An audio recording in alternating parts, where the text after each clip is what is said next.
وہ چلے وہ کچھ نہیں لے کر گیا، ہم کیا لے کر جائیں گے؟ اور پھر یہاں کسی نے بڑا خوبصورت لکھا تھا، یہ وہ باغ ہے جس کے ہزاروں مالی تھے۔ دھیان رکھنا حضرت، یہ ہمیں بڑا وہم پڑ گیا ہے، مالک ہم نہیں ہیں حضرت۔ یہ علماء بیٹھے ہیں، اس نے قرآن کریم میں کب کہہ دیا کہ تم مالک ہو؟ تو قرآن کریم میں بار بار کہتا ہے وَلِلَّهِ مُلْكُ السَّمَاوَاتِ وَالْأَرْضِ، اور اللہ ہی کے لیے ہے زمین و آسمان کی بادشاہت۔ وَاللَّهُ عَلَى كُلِّ شَيْءٍ قَدِيرٌ، یہ آپ آیت الکرسی میں ہر فرض نماز کے بعد اس بات کو دہراتے ہو۔ اللہ لا الہ الا هو الحی القیوم لا تأخذہ سنۃ ولا نوم لہ ما فی السماوات وما فی الارض، اور اللہ ہی کے لیے ہے جو کچھ آسمانوں میں ہے اور جو کچھ زمینوں میں ہے۔ سورہ آل عمران 3 پارہ، کل محبوب آپ کہہ دیجئے اللہم مالک الملک، اے اللہ اے ملکوں کے مالک۔ تیال کریو پتر وہ مالک جے، اسی نہیں ہے مال، ہم تو مالی ہیں یار۔ اور میں اکثر اپنی مثال دیا کرتا ہوں، جب میں تھوڑا بڑا ہوا نا تو میں نے کیا دیکھا، میرے گھر کے باہر جو پلیٹ لگی تھی نا اس پر لکھا تھا چودھری علم دین، پھر وہ پلیٹ بدل گئی حضرت، دادا ابو کا انتقال ہو گیا، پھر نئی پلیٹ کیا لگی، حاجی محمد نوٹا۔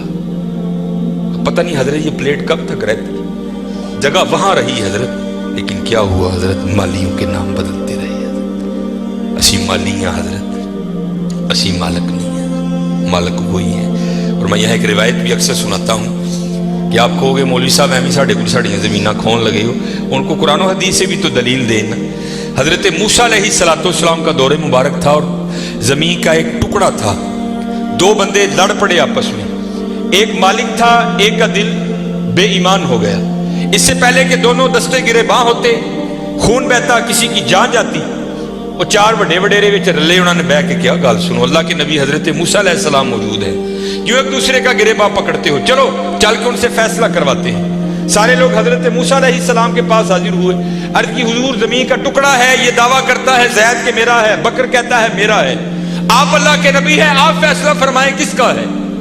کچھ ایسے ہوتے ہیں نا جن کو ادب اداب کی آگاہی نہیں ہوتی کوئی بھی، وہاں بھی ایک ایسا بیٹھا تھا۔ حضرت موسیٰ علیہ السلام سے عرض کرتا ہے حضرت اینج کرو کلا کلا کر کے نا انہوں سیڈ تے لے جاؤ، دونوں کی بات سنو، حقیقت حال آپ پر واضح ہو جائے گی۔ حضرت موسیٰ علیہ السلام جلال میں آ گئے، آپ نے فرمایا میں اللہ کا نبی ہوں، مجھے اس بات کی ضرورت نہیں کہ میں کلا کلا کر کے ان کی بات سنوں، مجھے اللہ نے یہ طاقت دے رکھی ہے، میں زمین کے ٹکڑے سے پوچھ لوں گا بتا تو دونوں میں سے کس کا ہے۔ آپ نے سب کو اکٹھا کیا اور لے کر چلے گئے، زمین کے اس ٹکڑے پر کھڑے ہوئے، فرمایا یہ زید دعویٰ کرتا ہے تو میرا ہے، بکر دعویٰ کرتا ہے تو میرا ہے، اللہ کے نبی حضرت موسیٰ تجھ سے پوچھتے ہیں بتا تو کس کا ہے۔ تو تفسیر میں لکھا ہے کہ وہ زمین کا ٹکڑا بول اٹھا، پہلے حضرت موسیٰ علیہ السلام کو سلام عرض کی، اور سلام عرض کر کے عرض کرتا ہے حضرت یہ دونوں جھوٹے ہیں، نہ میں اس کا ہوں نہ میں اس کا ہوں، ان کو تیاری کریں، یہ دونوں میرے ہیں۔ ہسی حضرت کیڑے وہم چھپے دیں تے حقیقت کیا ہے، یہ وہ باغ ہے جس کے ہزاروں مالی تھے، سکندر جب اس دنیا سے گیا دونوں ہاتھ خالی تھے۔ ہاں حضرت دھیان کریو، خالی آئے ہیں اور خالی ہی یہاں سے جائیں گے۔ ہاں جائے گا کیا، اچھے اور برے اعمال ساتھ جائیں گے حضرت۔ ان تاڑی مرضی حضرت جدا مرضی ٹیر لا لو، لیکن حضرت جی چنگائی ٹیر لائیو، مندہ نہ لائیو۔ یہ سیالکوٹ جاؤ تو آپ نے حکیم عبدالحی رحمۃ اللہ تعالیٰ علیہ کا ڈیرہ دیکھ رکھا ہے، یہ سٹی سینٹر کے تھوڑا سا آگے ہے، کتنی موقع کی جگہ ہے حضرت۔ ہم نے تو خیر نہیں دیکھا، لیکن میں نے وہ انجینئر دیکھے ہیں جنہوں نے حکیم صاحب سے کہا نا، انجینئر تھا، حکیم صاحب کا مرید ہوا تو اپنے پیر سے پیار تھا نا، تو عرض کرتے ہیں کہ حکیم خادم علی رحمۃ اللہ تعالیٰ علیہ کہنے لگا کہ حکیم صاحب ہوا بڑی موقع دی جگہ ہے، سڑک دے ہوتے تھی جی کتے روڈ تے بھی جا کے بہو گے نا تو دنیا نے اوتھے بھی آ جانا ہے، مینوں اجازت دو ہاں میں نقشہ بناواں تے اتنے سونا پلازا بنائیے۔ تو حکیم صاحب فرمان لگے وہ بابا جی رہن دے، کہنے لگا نہیں جناب پلازا بنانے، آپ فرمان لگے یار اسی بڑا لینا ہی، لیکن ایک گل سنی سی تا نہیں بنایا۔ وہ کہتا حضرت مشورہ کرے نا، شاید بات کی حقیقت کچھ اور ہو، کیا بات سنی ہے کیوں نہیں آپ نے بنایا؟ آپ فرمان لگے یار ہی سنے آئے نال نہیں لے کے جان دیں دے، اسی تا نہیں بنایا۔ کیسے لوگ تھے یار، کتنا تقویٰ تھا ان لوگوں میں، اس جانب توجہ ہی نہیں کی حضرت، توجہ کی تو صرف اللہ کی طرف کی حضرت، توجہ کی تو صرف حضور کی غلامی کی جانب کی حضرت، اس جانب آئے ہی نہیں۔ اور حضرت جو اس کی جانب جائے گا نا दुनिया तो ऑटोमेटिक उसके पीछे आएगी। मौलाना रूम रहमतुल्लाहि तआला ने बड़ी खूबसूरत मिसाल लिखी, बड़ी खूबसूरत मिसाल। आप फरमाते कोई बुजुर्ग बैठे थे, उनके सामने से ना बंदा भागता हुआ गया, अफयादा नसिया पह जाए। अगले दिन फिर बैठे थे, फिर भागता हुआ गया। तीसरे दिन फिर बैठे थे, फिर गया। चौथे दिन जब गुजरा ना, आपने पकड़ लिया उसे। आपने फरमाया भैया तुझे क्या मुसीबत पड़ी है, रोज तू इस वक्त भागता हुआ निकल जाता है उस जानिब। और करता है हुजूर मैं अपना साया फड़न डे आदम। आपने फरमाया फिर तू सारी जिंदगी नहीं पकड़ सकेगा। उसने कहा हुजूर वो क्यों? आपने फरमाया तूने कर दी है सूरज को कांड, साया आ गया है तेरे आगे। अब सूरज को कांड करके जितना मर्जी भाग, क्योंकि साया आगे है, वो भागता रहेगा, तू उसके पीछे भागता रहेगा, पकड़ नहीं सकता। हाँ एक काम कर ले, पकड़ फिर भी नहीं सकेगा, लेकिन फिर ये होगा कि तू साये के पीछे नहीं भागेगा, साया तेरे पीछे भागेगा। उन्हें की रो की आपने फड़कना दा पासा पोया और मुंह कीता सूरज अल। फिर मैं सूरज अल दौड़ ला, साया तेरे पीछे पीछे दौड़ेगा। ये मिसाल देकर मौलाना रूम कहते हैं तूने भी अल्लाह और अल्लाह के रसूल के दरबार से मुंह फेर लिया है और भाग रहा है दुनिया के पीछे। अब दुनिया आगे आगे, तू पीछे पीछे। ओए हाँ भागना है तो दौड़ मदीना की तरफ लगा, फिर दुनिया तेरे पीछे पीछे होगी, तू आगे आगे होगा। चलो लगाओ तो सही अल्लाह और अल्लाह के रसूल से लो, फिर देखो तो सही दुनिया तुम्हारे पीछे आती है कि नहीं आती।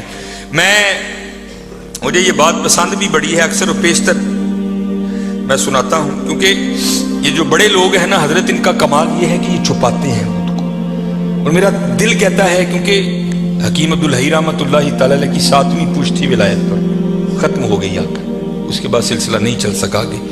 तो ये बात आपके बड़ों में से किसी की थी, लेकिन नाम नहीं लेते थे। हकीम साहब फरमाते हैं कोई बाबा जी थे जिन पर मोहब्बत गालिब आ चुकी थी, और अब हाल ये था कि तन को फरामोश कर दिया था और मन की जानिब तवज्जो थी सारी। हाल ये था कि जो वजूद पर लिबास था ना, वो भी जगह जगह से फट चुका था। सिर ते जड़ा परना ही वो भी पड़ गया। दसी हजरत करते क्या थे, फी सबीलिल्लाह बैठकर लोगों को दुआएं दिया करते थे। घूमते घूमते ना वहां एक सन्यासी आ गया, और सन्यासी भी वो जिसके पास सोना बनाने का नुस्खा था। सन्यासी आया, आकर देखा बाबा जी का हाल, वो समझ नहीं सका, थूकते नहीं वो तख्ते सिकंदरी पर, बिस्तर लगा हुआ का जिनका तेरी गली। उन्हें समझा लगता बाबे होरी वाह ही गरीब ने। बाहर गया, किसी को कापी पेंसिल मंगी, सोना बनाने का नुस्खा लिखिया, लिया के बाबे नूं पेश किया। बाबे हस के कहन लगे ओए ये की आ? कहन लगा जनाब वेखो कपड़े भी पाट गए ने जगू जगू, परना भी पड़ गया है, ते ए सोना बनाने का नुस्खा है, ए तुसी रख लो, जिदू दिल करेगा बना ले करी। तो ये जो पाक लोग हैं ना हजरत, ये किसी का दिल नहीं तोड़ते, ये किसी का दिल नहीं तोड़। ध्यान रखा करो, दिल ना तोड़ा करो किसी का। बुजुर्गों ने लिखा है कुफ्र के बाद सबसे बड़ा गुनाह किसी का दिल तोड़ना है, दिल ना तोड़ा करो। स्पेशल है मुंडे, बात फिर मैं वहां ही लाने लगा हूं, क्योंकि मेरी आदत है हजरत, जो मैं देखता हूं ना मैं वही बयान करता हूं। लिखा है किताबों में बदबख्त है वो मुंडा, मैंने मुंडे का लफ्ज बोला, बदबख्त है वो मुंडा कि जिसके डंडों से उसकी मां और उसका बाप डरते हैं। बदबख्त है नहीं, बल्कि वहां क्या हुक्म है, उफ़िम वला तनहरहुमा, उफ भी नहीं करना। लेकिन हजरत दुख की बात है, आज हमारे नौजवान अपने डंडों से अपनी माँ और बाप को डराते हैं। हजरत ना डराया करो। ये अब मैं बाप बना हूं ना, मुझे पता लगा है कि बाप बनना कितना औखा काम है। तो मैं जब कभी अबू जी को देखता हूं तो मेरी आंखों से आंसू आते हैं, यार आज तो कितनी आसानियां हैं, लेकिन जो मैं छोटा सा 1984 इस बाबे ने मैंने किंज पाले होना है, किंज पाले होना है। और फिर मुझे मौलाना रूम की बड़ी बात याद आती है। को बाबा बैठा था इसी तरह ना, बाप बन गया था, तो बच्चा सीन में बैठा था, तो दीवार पर ना आकर कौवा बैठ गया। तो बच्चे ने पहली बार कौवा देखा, नया नया बोलना सीखा था। तो वो बच्चा बाप से पूछता है अब्बा जी है की ये?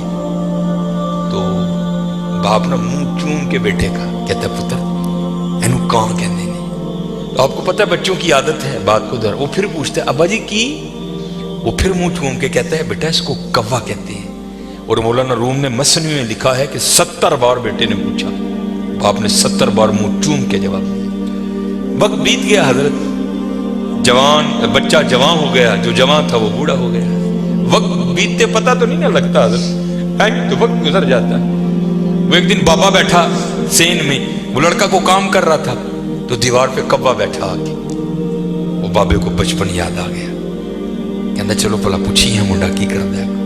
तो मुंडे को पूछता है, वो पुत्र नजर कमजोर हो गई, वो मैं तेरिया खाना नहीं वेखना वा, की बैठा ही कंध ते आके।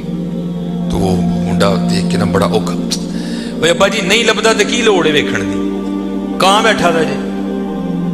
तो वो बाप फिर कहता है पुत्र तेन पता है उम्र वाह ही होगी, सुनांदा भी नहीं है, की कहना है। भाई अब्बा जी नहीं सुनांदा तो की लोड़ है सुनन दी, कहने कहाँ बैठा था। बाबे ने रोना शुरू कर दिया। तो वो आकर बाबा क्यों रोन डे अब्बा जी, एवं को गल रोन वाली रोन लग पे। तो कहता पुत्र जब तू छोटा था ना और तूने पहली बार कौवा देखा था तो तूने पूछा था कौन है, तो मैंने तेरा मुंह चूम कर कहा था पुत्र कौवा बैठा है। और तूने 70 बार पूछा था, मैंने 70 बार मुंह चूम के जवाब दिया, और मेरी बारी दूजी बारी काला पै गई। पुत्र बड़ा ध्यान करिए, बड़ा ध्यान, जिड्डे मर्जी डंड लो, जिड्डा मर्जी चौड़ा सीना होए, लेकिन बाबे नूं पता हो यार है मेरा पुत्र है। अज भी जुत्ती ला के सिर च मारांगा, उंज ही खाएगा जिवें बचपन च खांदा सी। और हजरत सुन लईओ, मैं वो कहते ने ना प्यो दियां गालां ते घ्यो दियां नालां, वाकईतन घ्यो दियां नालां जी। मैं बड़ियां मार खाधी थी अपने वाला साहब को, बड़ी मार खाधी, और अज ओहदी मार ने मैनूं 12 ला छड़ी, इनसे लाड़